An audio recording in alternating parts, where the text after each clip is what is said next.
Hey guys, so here bringing you another video. Now welcome back to Challenge Spectate. Not done these often. If you actually noticed, the content recently has been heavily dominated in live commentaries because I've been obviously playing more League recently with the new main account. But we are going to do a couple of Challenge Spectates because they actually do help. Like, genuinely, I think my most educational content until we get on to doing the Smurf series soon is this. I think you'd actually become a better League player by watching these and taking them in. But obviously the Smurf series will be coming soon, and that will be very educational focused. But today, though, we are watching MagiFelix. So this is currently of me recording the rank 1 player on EU West. We've watched this player many times and is a mid lane main. I believe this game, though, they are playing top lane Corki. Now, I'm not specifically watching it because they're playing top lane Corki. It's more of a Corki thing because MagiFelix, so, you know, one of the best mid laners around, has been spamming Corki. And this is something that you yourself can do at home. Find someone in Challenger or whatever server you're on. And meanwhile, Urgot engaging with E level 1. So Urgot is known as a very strong pick right now, and Corki gets obliterated in the level 1 trade. But find someone who is your rank, on your server, the Challenger, of your role. So if you're a mid lane main, you could use MagiFelix. If you're a top lane main, find somebody. And look through every now and then, have a little look at what they're playing. Just go on their match history and be like, what are they playing right now? Because the Challenger players, who are like skilled players that have champion pools, they adapt really fast. So if MagiFelix is spamming Corki, there's a reason for it, because Corki must be pretty good. And that's where you sometimes can get a little bit ahead of the meta. The reason being, the way that the League of Legends meta is, basically Challenger usually and Pro Play usually is the place that set the meta, and then it's a trickle-down effect. So the Challenger players play it, then the Master players, then the Diamond players, then the Plat players, and it's kind of a trickle-down effect. But if you're in Gold, and you kind of pay attention to Challenger yourself, you then aren't relying on the trickle-down effect. You're directly looking at the Challenger players, and you can kind of get ahead of the meta for the rating you're in, and that's quite effective. So I actually do, by the way, think Corki is really strong right now. And, you know, would I recommend Corki top lane? Yes and no. Like, that's the weird thing. The way of the meta, if you guys have noticed, like, in this game, there's a Tristana mid. There's been more Tristana mids, Lucian mids, Vayne tops ever, like, than ever before, because of just the way of the game right now, with the balance being a little bit all over the place. You know, a lot of people will complain about AD carries, yet people are taking them in solo lanes more than ever, because when they get the first item, AD carries can take on Urgot. They can take on assassins, like they just can, which is crazy. But that's why you're seeing more of them, or their damage output. Like Tristana right now is, I would say, borderline overpowered.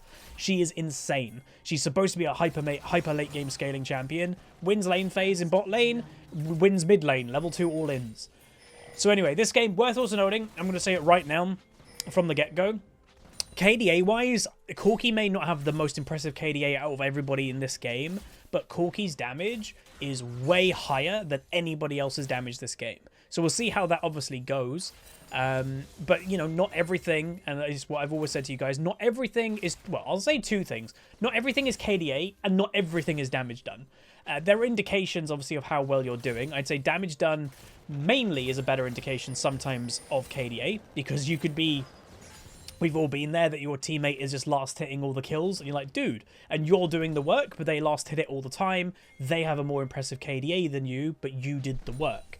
We've all had that happen, but in the same respect, there are many champions out there that, you know, poke damage exists, and in a still a relatively heal-dominant League of Legends, you know, healing is still very high, poke damage is less effective. So someone could be padding their damage numbers, but because everybody's just healing it, it's actually not doing that much.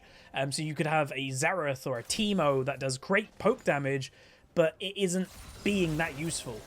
Burst, obviously, you know, Burst is king. Like that, if you wanted me to just define Season 11, Burst is king.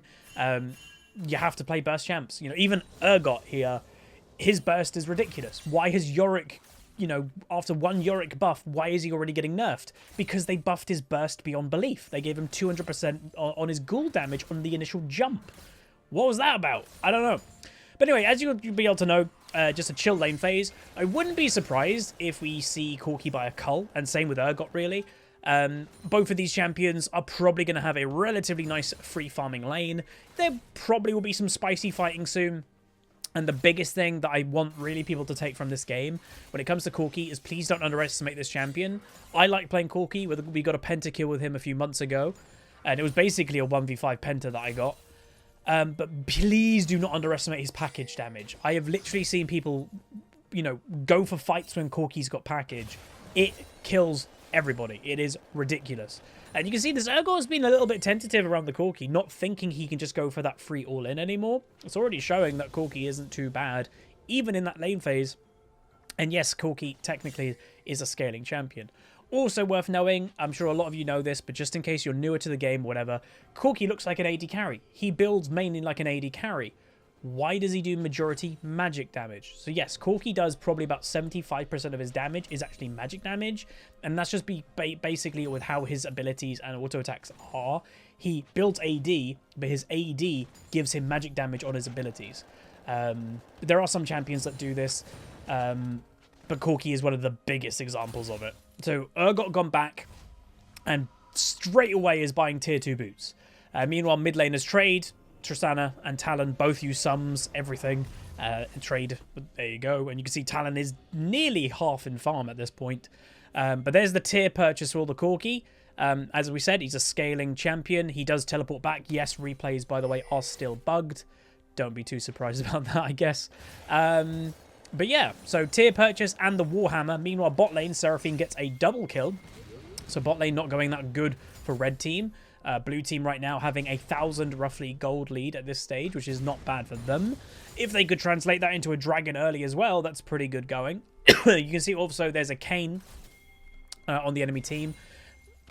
I have, you know, naturally the way it used to be. Meanwhile, Urgot going all in, really all in, flashes, but he's now on the back foot. Like, he has properly gone all in, didn't get it, and now look, Corki has won that trade completely. But that's kind of what Urgot does. He's weird in the fact that he's a ranged champion that goes for these big all-ins. But doesn't pay off for him. He is obviously, by the way, also running. Urgot runs PTA, press the attack, which gives him very much a stronger early game. PTA is high base damage early. Meanwhile, Kayn top lane, you can see his shadows. So you can see Kayn's shadows, but we can't see teleports. Anyway, Urgot lands his ultimate. Kayn going to do a bit more damage, and the Corki's going to be eaten. So there we go, and Corki dies. Unfortunate timing for Corki. No vision, though, in top lane. Potentially, you could call it an overstay, you know, most definitely. Anyway, you know, Nunu is in the game. They do manage to get the Rel who roam mid. And by the way, you know, they did fix Seraphine. That, if, for those that did not know, she actually had a bug with the item, the Moonstone, whatever the hell it's called. It was a bug. It was a really beneficial bug. And people, when that item or that bug got fixed, are like, oh, maybe that champion will stop playing as a support. Like, genuinely, you're a Seraphine, and that's the big thing. I think what people disliked, if people liked Seraphine, they hate people calling Seraphine a support. But it really didn't help the cause when Seraphine was building as a support. Yes, she was building as a support in mid or in the carry position. She's AD carry in that position in this game, still building as a support. I don't think that helped the case for Seraphine. So when they were like, oh, we're fixing the bug fix, she's not going to have that beneficial bug, I think some people are like, oh, she won't build that anymore. No, she still is. She's still building as a support mainly. So Nunu actually gets the dragon. So that's actually really good for red team. I would expect blue team to actually get the dragons, to be honest, because of the priority right now that they've got in mid and bot. But apparently not. And that's great, and obviously that's what you want from a Nunu. If you have a Nunu jungle and he's losing objectives, that sucks. Package wasted for Corki, so that's one thing to worth note. You know, this obviously is the best one of the best mid laners in the US. Not playing mid lane this game, but I would only take Corki package when you know something could happen with it. His lane was pushed into the tower. He pushed it up anyway. Meanwhile, he's getting ganked. He's probably going to go down again.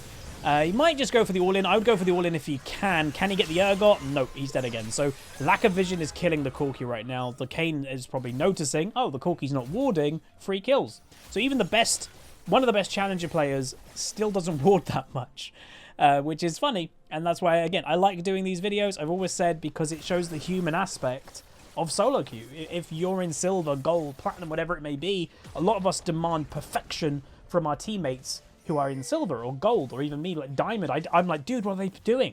But then you watch a challenger game, and then you see the same stuff. You're seeing a challenger player not ward.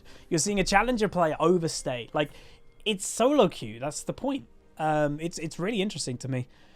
But yeah, so the Urgot, you know, arguably being given his lane, you know, you could say he's got 2 free kills. The Kayn probably would have got those kills himself, but the Urgot ulti has secured 2 kills for the Urgot. So having an okay lane phase, you know, without this Kayn, let's be fully honest, this Corki wouldn't have died.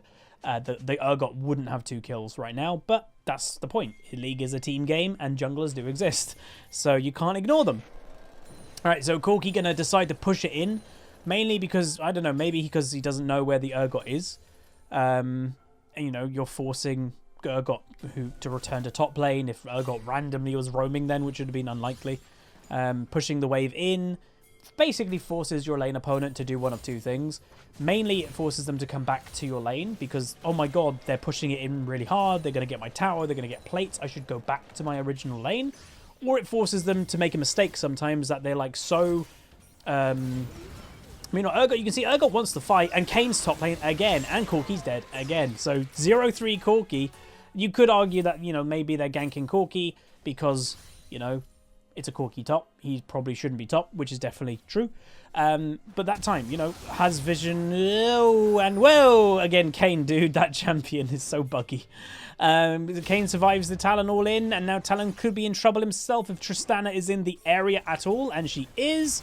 Talon's going to try his best to jump around the map and see if he can get away. He does have another jump there, and he looks like he will get away, which is good for him. And Corki will be making his way back to the lane. They're trying to dive. They do trade a 1-for-1. But man, diving a Rel is hard. That champion is still very, very strong. I think I've got a Rel video coming in the next couple days, I think. And that video, she's been nerfed, and it does show her lane phase at least is still frighteningly good. I think I'll upload that video, maybe. We'll see. You know, it's always nice as a content creator. Meanwhile, Kayn top again. And I'll say a point that we've said several times, flashing away. I will make a point in a second. But it is nice as a content creator to have options of, do I have to upload that one? Do I don't have to upload that one? Anyway, they're going to go for the all-in. Kayn ulti 2. Nunu's in the area. He goes down. Nunu ulti, though, should finish off the Kayn. Does. And then the Urgot also should go down because now they're going to get outnumbered. So, Corki dead again. 0-4 Corki. Meanwhile, Tristana, hello. And Rel, hello. Nunu, ooh, that survival, though. That would be a really good survival. I don't think Nunu's going to live this, though. Does he not have Chomp? Oh, he just had Chomp back. Let's see what happens here. If he can get to the tower to get the execute, that's not bad. What? Why wouldn't he execute? Oh! Oh! Oh, the damage! I'm surprised that killed him. That would have been a really good survival. Corki TP back to top, by the way. So the point that I was going to make is, why are they camping, you know, Corki so much? So yes, there's the point that it's a Corki top. He's not having much wards. There is also the point that you can't deny in this type of game that is different to the rest of us. It's Challenger. It's Magifelix. Everybody on the enemy team knows that's the rank 1 player.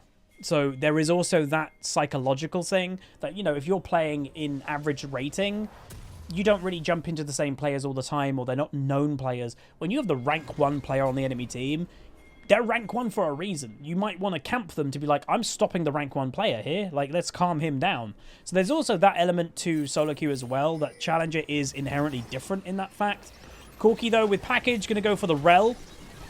Probably wants to wait to see if they've got any escape. Should package there. That's a really good area because there's limited areas they can survive. And Corki, dude, like, look at the damage. He's 0-4. Dealing pretty high damage, and Kai'Sa gets the snipe with the W. So that's not bad. Good return by the Corki. Finally on the board for the kills. 1 kill so far. And we'll, you know, be happy about that. So, yep, Sork boots as well for Corki because, reminding everyone, he does majority magic damage. I remember back in the day, people used to be very confused about Corki, going like, dude, where's your Berserkers? You're an AD carry. It's like, well, he's an AD carry that does magic damage. So, yeah, it's easy to get confused because, you know, he looks like an AD carry. He shoots a gun. You'd think that would be AD, but does majority magic damage. But yeah, that is the point that, you know, when you are watching this type of play, you do have to keep that in mind. Teleport by Urgot. Red buff for Corki, though. That would be nice for him. But you do have to keep that in mind. And, you know, it goes both ways. So sometimes we'll watch someone in Challenger and they get a lot of help from their jungler as a top laner. And normally top lane is the lane you ignore. This game, Kayn has kind of camped top lane, arguably because it's Magifelix in top. But on the same respect, if we saw, let's say, Nunu camping for Corki this game, it also could be like, oh, normally junglers ignore top lane, but you have the rank 1 player in top lane, you want to help them. Like, there's also that element too. So you can see, the Kayn is definitely camping Corki. Like, Corki is not a top lane thing, Corki's now in bot lane, and Kayn is still hovering around. So this, to me, seems very evident of, I want to stop MagiFelix. Because of how much Kayn is in the area for him. Or, again, I was going to say duo, but here's the thing, you can and you can't duo in Challenger. You know, physically you can't duo, you know, because you cannot queue up in a duo, master and above. You have to then play solo, but you can kind of still duo. Meanwhile, Urgot kills the Nunu who tried to 1v1 him. No idea why. But when I say you kind of can duo, again, remember, we don't know what time this game... Well, I could find out what time this game was played, but let's say you play it at a bit of an obscure time in solo queue. Meanwhile, Kayn with the Rel combo, that would be scary. But yeah, Kayn going for Corki again. Ignite, but there's a bunch of people, like 4 people bot lane. But you play in a kind of obscure time in Challenger solo queue. There's only 300 people in Challenger on EU West. In other servers, even less people in Challenger because, you know, server numbers and stuff. And if you played at 2 AM in Challenger, how many Challenger players are playing at 2 AM? Let's say 20, if that, maybe. So, and then you're queuing up at the same time. Two Challenger friends queuing up at the same time. You're going to get into the same game. Now, sometimes you might be on the enemy team. But sometimes, or like say 50% of the time, you're going to be together. And who knows, maybe if the odds are in your favor, that's more than 50%, you could be on Discord duoing in Challenger. So that's where it's not impossible. It does happen, most definitely. But yeah, it's how you get around it. That's the point.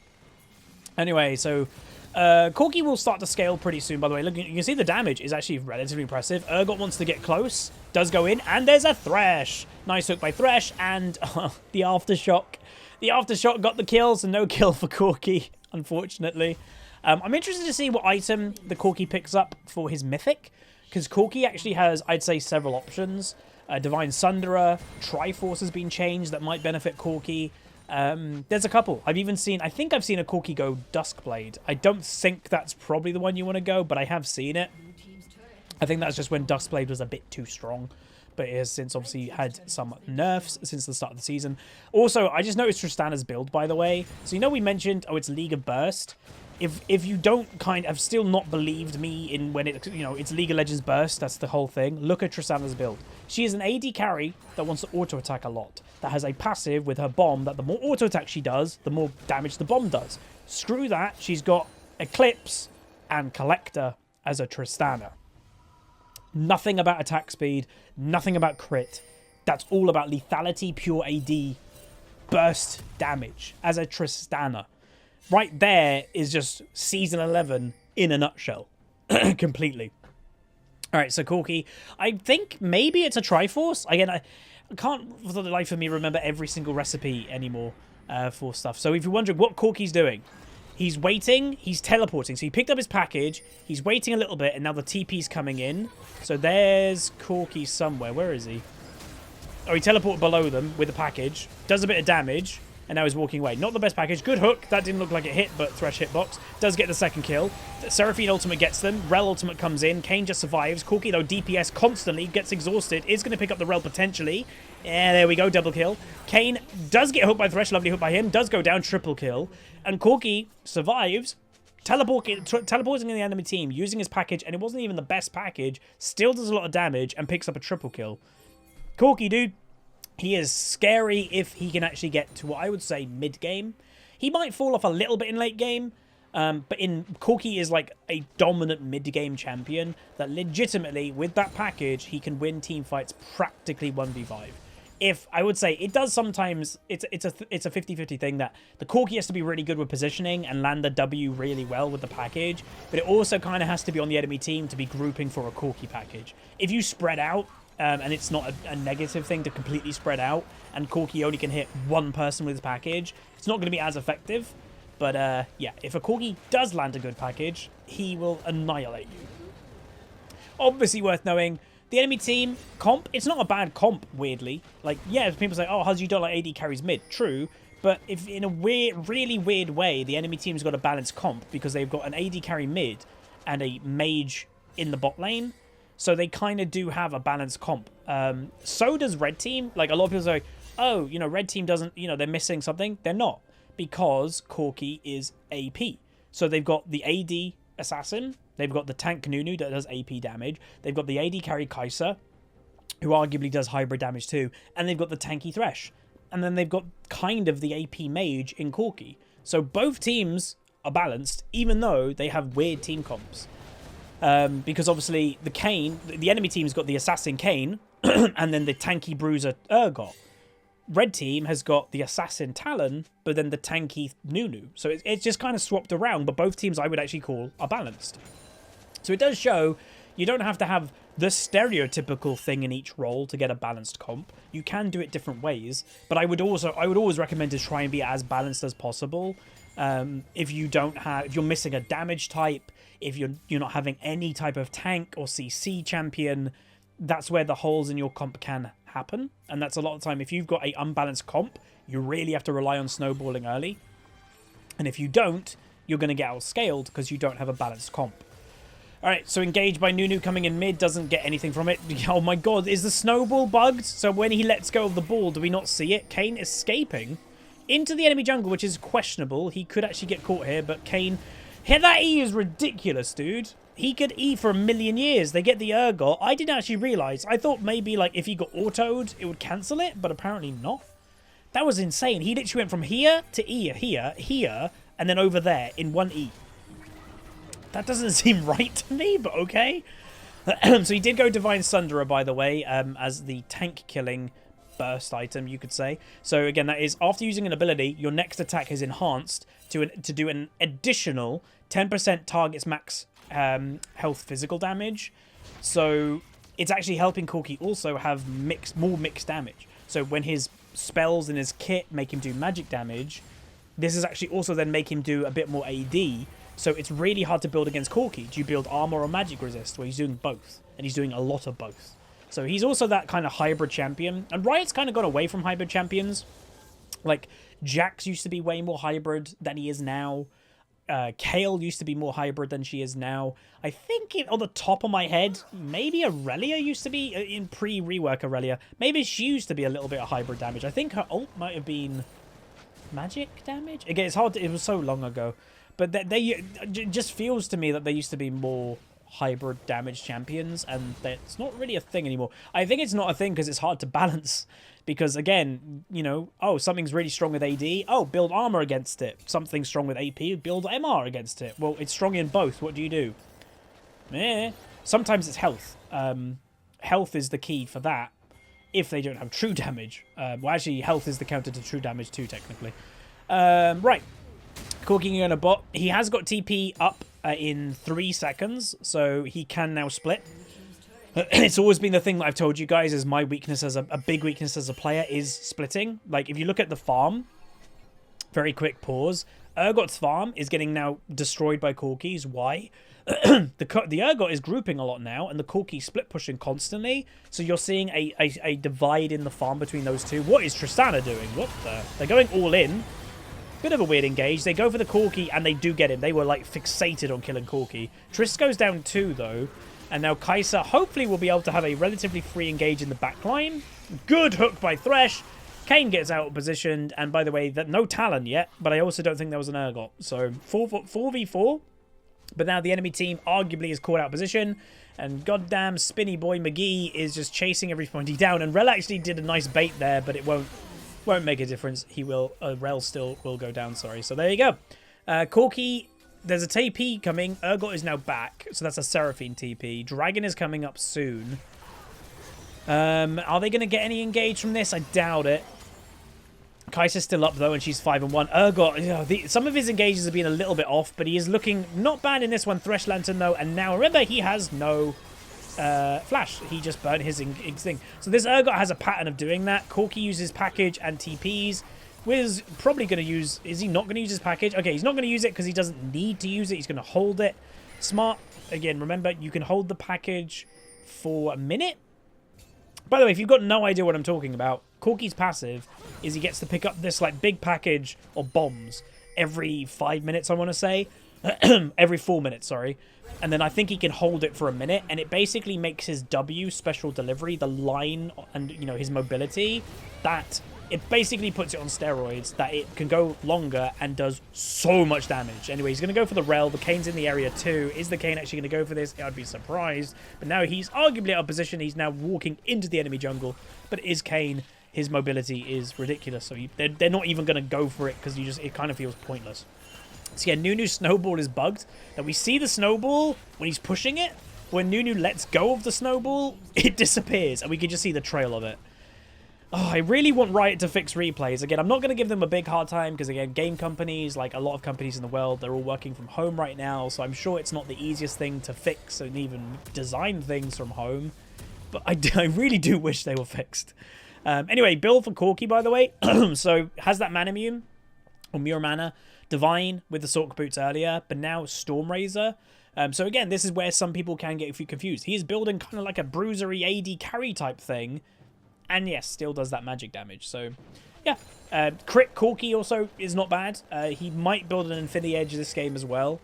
Because, yeah, you can still crit with your auto attacks. It still does a lot of damage. But let's see how this game moves into the more mid to late game. You can see, obviously, the big thing I will say that the blue team did bad. Like, the Kane obviously camped Corki. Arguably, that they did that because it was Magifelix. But what did that do?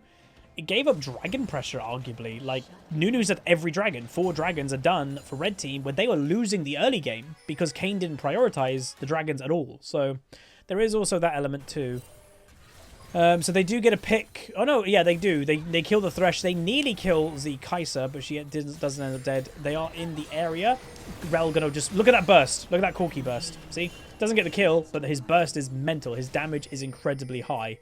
You cannot underestimate Corki at this stage of the game. He is very strong. So they might look for more kills. They have potential people in the area. I'd be careful for down here, which that's where they are. Urgot going to go all in. Corki looking for the damage, though. Here's the Kane. And look at the damage. Kane nearly dead. Talon going all in. Going to kill the Tristana, I'd imagine. Yep. So, again, she's an AD carry. Her weakness is assassins in late game if she mispositions, and that's what she did. And now blue team, we're speaking about mispositioning, they're stuck in the enemy territory with no vision, and you're the wrong side of the map. So there you go. Double kill for Corki. 6-5-10. Baron is now the objective that they're probably going to go for. And yeah, just a nice, chill game so far for red team. Reminding everybody, and this is where having a strong mental for solo queue is so important. This Corki was 0-4. 0-4 Corki. So many people at a point that you're 0-4, you see a teammate that's 0-4, so many people would give up in solo queue. But let's be honest, they just would. Rel trying to escape, gonna go straight into the Corki, and there is the official ace. 7-5-10 Corki. But yeah, so many people would give up at 0-4. Dude, the game's over. Well, no, it's not. So farm-wise, Corki's 40 farm ahead. Is now doing really good with KD. If you look at overall gold, 12.9k gold. Kai'Sa, who's incredibly fed, has an insane amount of farm, is the only person that has more gold than this Corki right now.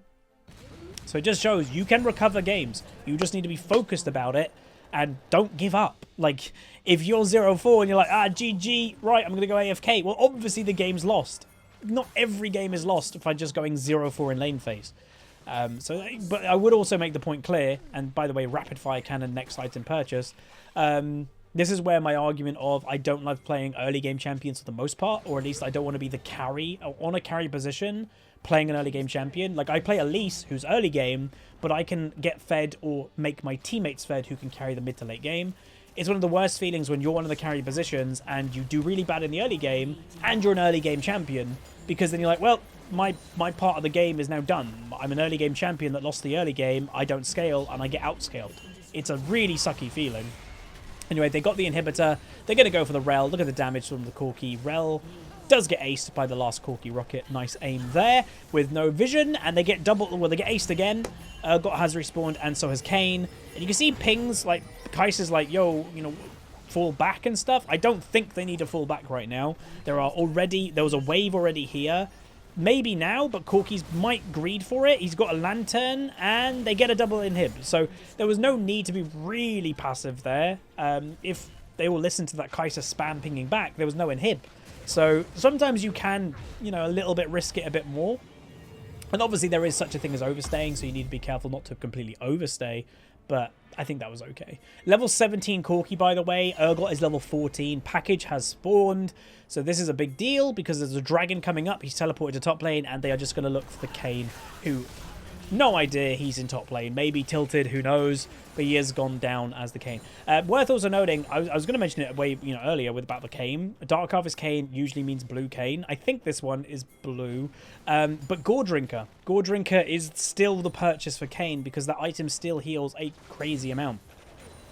But also, he might not be blue. We'll have to have a check. Because I have seen Kayns go Dark Harvest, but red form recently. Because burst damage in League is just so high, even red form can burst people.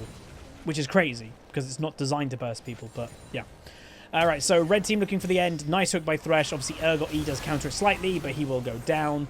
We might actually not need... we might not be able to see the Corki package. Look at the damage! Oh, they get the kill. Lovely, lovely. So yeah, just reminding everybody, the Kai'Sa has a more impressive KD. So does maybe the Talon. The Corki absolutely wrecked the damage numbers this game. If I remember, I'll put it up on the screen right now just to show you that KDA, you know, the Kai'Sa looks like she's had a more impressive game, but that doesn't always mean that she's done more damage. And yeah, I don't know. Can we see? Is he blue? Where is he? Wait, where is he? Is he somewhere? Where's the Kayn? He's apparently on the platform. I can't... oh, that is Kayn. I can't tell if that's blue or red. Is that... hang on. I want to know. I can't find out. Someone can tell me. I think he was blue form this game. Oh, yeah, he must have been because of all the crazy E's. Yeah, he was blue form. Anyway, that's going to be it. If you guys enjoyed this challenge spectate, throw a like on the video. I am, by the way, planning to start the new Champions Climb very soon. My plan was to do Lee Sin. I was actually looking to try and find the first episode Lee Sin today. I can't really find one because Lee Sin is more of a high rating champion, so I don't think people in like Iron and stuff play him that much. So I don't know, we might pick a different champion. I'm not really sure because it just seems to be a bit hard to find Lee Sin specifically. So yeah, we'll pick maybe another champion, but we will start that series because I know a lot of you enjoy that series like I do. So that will be in the next few days. But that's going to be it. If you guys enjoy, throw a like on it, throw a comment, throw a subscribe. See you guys next time. Peace.